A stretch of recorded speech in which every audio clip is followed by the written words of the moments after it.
வயநாடு அருகே ஏற்பட்ட பெரும் நிலச்சரிவில் சிக்கி உயிரிழந்தவர்களின் எண்ணிக்கை 143ஆக தற்போது உயர்ந்திருக்கிறது. வயநாடு நிலச்சரிவில் சிக்கி உயிரிழந்த 31 பேரின் உடல்கள் பல கிலோமீட்டர் தொலைவில் சாலியாறு ஆற்றில் அடித்துச் செல்லப்பட்டிருந்த நிலையில் அதிலிருந்தும் உடல்கள் கண்டெடுக்கப்பட்ட துயர நிகழ்வானது தற்போது அரங்கேறி இருக்கிறது. சாலியாற்றிலிருந்து 26 பேரின் உடல்கள் மீட்கப்பட்டிருக்கிறது.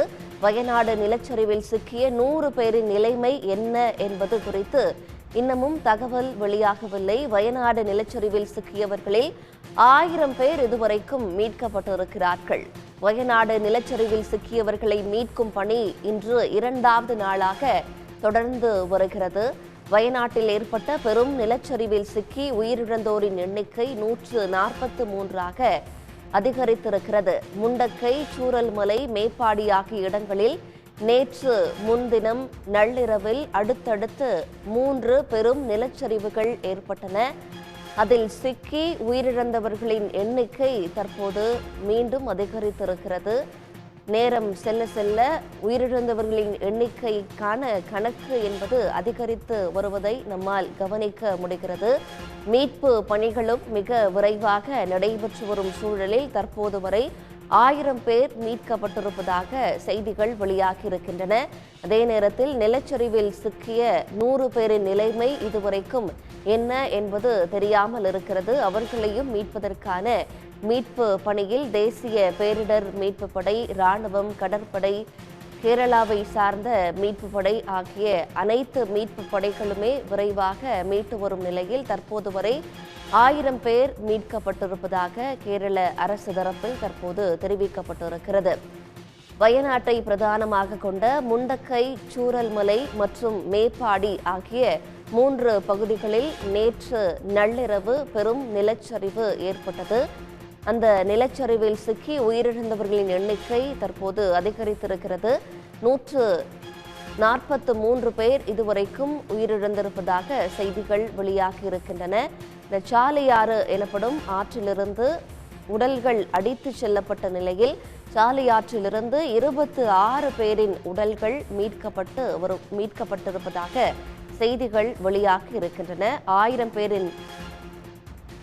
பேர் இதுவரைக்கும் மீட்கப்பட்டிருப்பதாகவும் 100 பேரின் நிலைமை என்னவென தெரியாமல் இருப்பதாகவும் தெரிவிக்கப்பட்டிருக்கிறது. தற்போது மீட்பு பணியானது 2வது நாளாக தொடர்கிறது.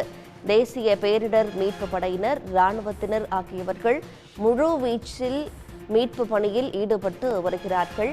முண்டக்கை பகுதி என்பது பெரும் நிலச்சரிவில் சிக்கியிருக்கிறது. இந்த 3 பகுதிகளில் முண்டக்கை, மேப்பாடி மற்றும் சூரல்மலை ஆகிய 3 பகுதிகளில் ஏற்பட்ட பெரும் நிலச்சரிவில் முண்டக்கை பகுதி அதிகமாக பாதிக்கப்பட்டிருப்பதாக செய்திகள் வெளியாகி இருக்கின்றன.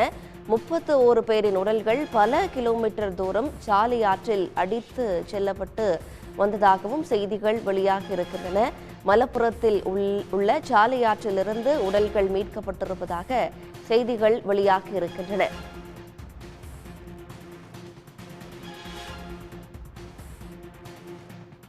மேலதிக விவரங்களுடன் செய்தியாளர் செந்தில்நாதன் நம்மிடையே இணைகிறார். அவரிடம் பேசலாம். செந்தில்நாதன், தற்போது மீட்பு பணிகள் 2வது நாளாக நடைபெற்று வரும் சூழலில் இந்த பலி எண்ணிக்கை என்பது தொடர்ந்து அதிகரித்து வருவதையும் காண முடிகிறது.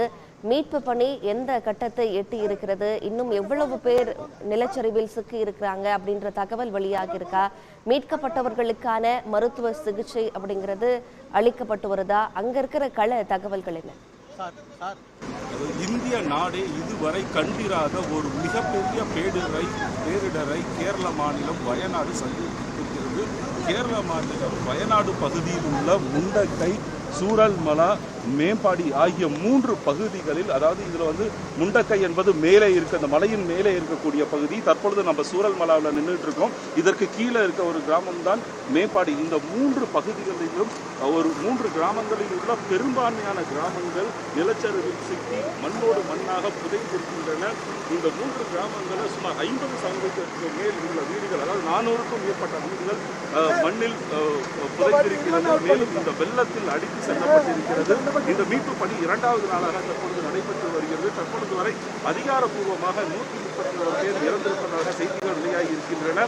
இந்த மீட்பு பணியில இந்திய ராணுவத்தினுடைய முப்படைகளும், அதாவது தரைப்படை, ராணுவ கப்பல் படை மற்றும் விமானப்படையும் இணைந்து செயல்பட்டு வருகிறார்கள். அது மட்டும் இல்லாமல் ராணுவ படை மட்டும் இல்லாமல் பேரிடர் மீட்பு படையினர், தீயணைப்பு படையினர் மற்றும் நாட்டில் உள்ள அனைத்து மீட்பு துறை ஹலோ ஹலோ ஹலோ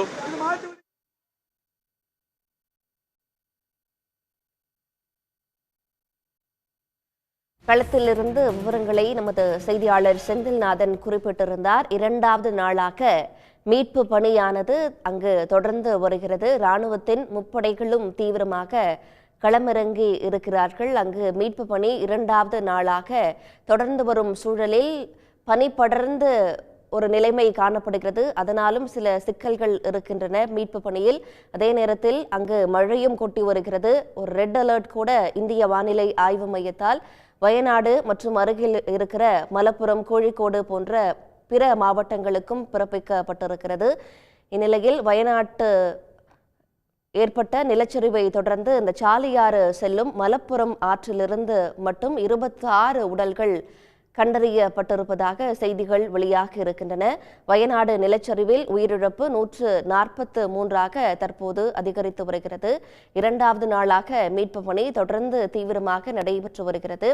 தென்மேற்கு பருவமழையின் தீவிரம் அதிகரித்து வந்த சூழலில் அதன் தொடர்ச்சியாக ஏற்பட்ட காட்டாற்று வெள்ளத்தின் காரணமாக வயநாட்டில் 3 இடங்களில் நிலச்சரிவு ஏற்பட்டது. செந்தில்நாதன் மீண்டும் இணைகிறார். செந்தில்நாதன், மீட்பு பணிகள் எந்த கட்டத்தை எட்டி இருக்கு, நீங்க தொடரலாம். அதாவது இந்த 3 கிராமங்கள்ல சுமார் 400க்கும் மேற்பட்ட வீடுகள் மண்ணோடு மண்ணாக புதைந்திருக்கின்றன, அல்லது பல வீடுகள் இந்த வெள்ள ஆற்றில் அடித்து செல்லப்பட்டிருக்கின்றன. இந்த தற்பொழுது மீட்பு பணியானது மிக சவாலான காரியமாக இருக்கிறது. குறிப்பாக சொல்லணும்னா நம்ம சூரல்மலா பகுதியில் இருக்கோம். இந்த பகுதியிலிருந்து இந்த ஆற்றை கடந்து மேலே சென்றால்தான் முண்டக்கை என்ற பகுதி இருக்கிறது. அந்த ஆற்றை கடந்து செல்வதற்காக இராணுவத்தினர்கள் இங்க பாத்தீங்கன்னா உங்களுக்கு தெரியும் கயிர்கள் கட்டி இருக்காங்க. ஆனா இந்த கயிர்கள் கட்டி மூலமாகவே இந்த மீட்பு பணியில ஈடுபடுவது மிக சவாலான காரியம். அதற்காக தான் தற்பொழுது MEG, அதாவது மெட்ராஸ் இன்ஜினியரிங் குரூப்ஸ் என்ற ராணுவத்தை சேர்ந்த ஒரு படைப்பிரிவினர் இங்க வந்திருக்காங்க. இந்த ஆற்றுக்கு இடையே ஒரு பாலத்தை, தற்காலிகமாக 2 பாலத்தை கட்டி அதன் பிறகு அந்த முண்டக்கை பகுதிக்கு சென்று மீட்பு பணியில் ஈடுபடுவதற்காக அனைத்து நடவடிக்கைகளும் எடுக்கப்பட்டு வருகிறது. நேற்று வரை, இரவு வரை இந்த பகுதியில் சுமார் 50%க்கும் மேற்பட்ட, அதாவது சூரல்மலா பகுதியில் நாம் இருக்கக்கூடிய இடத்துல பல பேரை பிணமாக மீட்டிருக்காங்க. ஆனால் இன்னும் முண்டக்கை பகுதிக்கு முழுவதுமாக இராணுவத்தினர் அங்கு செல்ல முடியவில்லை. தொடர்ந்து கனமழை பெய்து வரும் காரணத்தினால ஏர்போர்ஸையும் நம்மளால சரியாக பயன்படுத்த முடியல. அதன் காரணமாக தான் தற்பொழுது உடனடியாக இந்த தற்காலிக பாலத்தை அமைப்பதற்காக இராணுவத்தினர் துரிதமான நடவடிக்கையில் ஈடுபட்டு வருகிறாங்க. இந்த அங்குதான் அதிகப்படியான பாதிப்புகள், அந்த முண்டக்கை கிராமத்தில் தான் மிகப்பெரிய பாதிப்பு ஏற்பட்டிருக்கிறது. அந்த பகுதிக்கு தற்பொழுது JCB வாகனங்கள் செல்ல வேண்டும். அதே மாதிரி நூற்றுக்கணக்கான வீடுகள் இருந்திருக்க காரணத்தினால அங்கு அதிநவீன தொழில்நுட்பங்களை கொண்டு போகணும். கேஸ் வெல்டர் போன்ற பல தொழில்நுட்பங்களை மேலே கொண்டு போகணும். தற்பொழுது முண்டக்கை பகுதியில் வெறும் மோப்பநாய் உதவியோட இராணுவ படையினர் அங்கு கால்களால் சென்று மட்டுமே மீட்பு பணியில் ஈடுபட்டு வராங்க. ஆனால் இதே சூரல்மலா பகுதியில் அனைத்து இயந்திரங்களையும் கொண்டு, JCB வாகனங்கள் உட்பட அனைத்து வாகனங்களையும் கொண்டு இந்த மீட்பு பணியில் துரிதமாக ஈடுபட்டு வராங்க. இதே போல ஒரு மீட்பு பணியை முண்டக்கையில் ஏற்படுத்தணுன்றதுக்காக தான் தற்பொழுது இந்த தற்காலிக பாலமானது கட்டுவதற்கான பணி தற்பொழுது துவங்கி இருக்கிறது. அதற்காக நூற்றுக்கணக்கான இராணுவ வீரர்கள், அங்கங்கு பயிற்சி பெற்ற இராணுவ வீரர்கள் நீங்கள் அங்கே இருக்கிற இந்த ஆற்றுக்கு அந்த பக்கமும் ஆற்றுக்கு இந்த பக்கமும் இருக்கிறத பார்க்க முடியும். இந்த பாலத்தை கட்டுவதற்கு 2 அல்லது 3 மணி நேரத்தில் இவர்களால் கட்டி முடிக்க முடியும் என்று தெரிவிக்கப்பட்டிருக்கிறது. அதுக்காக குழிகள் தோண்டப்பட்டு வருகிறது. MEG படையினர் சம்பவ இடத்தில் ட்ரோன் மூலமாகவும் இந்த கண்காணிக்கப்பட்டு வருகிறது. மறுபடியும் இந்த ஆற்றில் வந்து நூற்றுக்கணக்கானோர் அடித்து செல்லப்பட்டிருக்கலாம் என்ற ஒரு எண்ணமும் அச்சமும் இருக்கிறது. ஏற்கனவே 30க்கும் மேற்பட்ட உடல்கள் ஆற்றில் அடித்து செல்லப்பட்டவர்கள் உடல்கள் ஆங்காங்கே கண்டெடுக்கப்பட்டிருக்கின்றன. ஆகையால் இந்த ஆற்றில் மூலமாகவும் உடல்கள் ஆங்காங்கே எங்கே சிக்கியிருக்கிறதா என்பதை கண்டறியவும் மீட்பு படையினர் தற்பொழுது துரிதமாக செயல்பட்டு வருகிறார்கள். செந்தில்நாதன், தற்போது முண்டக்கை மற்றும் சாலியாறு அதில் வந்து நிறைய உடல்கள் மீட்கப்பட்டிருப்பதாக செய்திகள் வெளியாக இருக்கு. அதே நேரத்தில் முண்டக்கை மற்றும் சூரல்மலை ஆகிய 2 பகுதிகளுக்கும் நடுவே இருவிழிஞ்சி அப்படிங்கிற ஒரு பிரதான ஆறு பாய்ந்து கொண்டிருக்கிறது. அந்த ஆற்றை கடக்க பயன்படுத்தப்பட்டு வந்த அந்த இணைப்பு பாலம் துண்டிக்கப்பட்ட நிலையில தற்போது தற்காலிக பாலம் அமைத்து இராணுவத்தினர் கடந்து சென்று முண்டக்கை பகுதியை ரீச் ஆவாங்க அப்படின்னு குறிப்பிட்டிருந்தீங்க. அதே நேரத்தில் 2 to 3 மணி நேரம் வரைக்கும் தற்காலிக பாலம் அமைக்க நேரம் ஆகலாம் அப்படின்னும் தெரிவிச்சிருந்தீங்க. இப்போ முண்டக்கையை சென்று அடைந்து அங்க இருக்கிற மக்களை மீட்கிறதுல இராணுவத்துக்கு என்ன விதமான சிக்கல்கள் இருக்கு? அவங்க எவ்வளவு மணி நேரத்துல முண்டக்கை பகுதியை சென்றடைவாங்க தொழில்நுட்ப வசதியோட அப்படின்னு எதிர்பார்க்கப்படுது?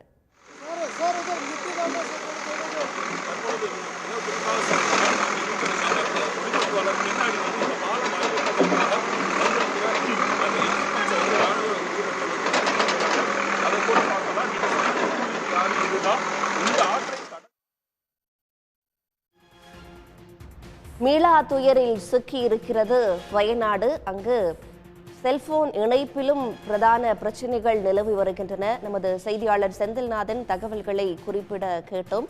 தற்போது 2வது நாளாக மீட்பு பணிகள் தொடர்ந்து வருகின்றன. முண்டக்கை மற்றும் சூரல்மலா ஆகிய 2 பகுதிகளிலுமே மீட்பு பணிகள் தீவிரமடைந்திருக்கின்றன. அதே நேரத்தில் சூரல்மலை என்ற பகுதியில்தான் தற்போது தொழில்நுட்ப வசதிகள், அதாவது JCB போன்ற இயந்திரங்களை பயன்படுத்தி மீட்பு பணிகள் தொடர்ந்து நடைபெற்று வருகின்றன. இதுவரைக்கும் உயிரிழந்தவர்களின் எண்ணிக்கை 143ஆக அதிகரித்திருக்கிறது. அதே நேரத்தில் முண்டக்கை பகுதியை இராணுவம் மற்றும் மீட்பு படையினர் சென்றடைவதில் பெரும் சிக்கல் எழுந்திருக்கிறது.